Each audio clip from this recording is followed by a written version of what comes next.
ওয়ামা হাযিহিল হায়াতুদ দুনিয়া ইল্লা লাহুম ওয়া লাইবুন ওয়া ইন্নাদ দারাল আখিরাতা লাহিয়াল হায়াওয়ান লাউ কানু ইয়ালামুন।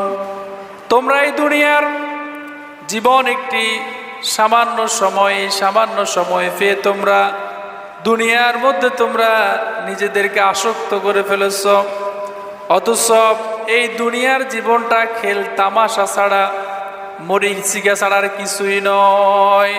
ওয়া ইন্নাদ দারাল আখিরাতা লাহিয়াল হায়াওয়ান, বরং চূড়ান্ত উপভোগ্য সময় হচ্ছে পরকালের সময়। দুনিয়ার জীবনটা হচ্ছে খেল তামাশা।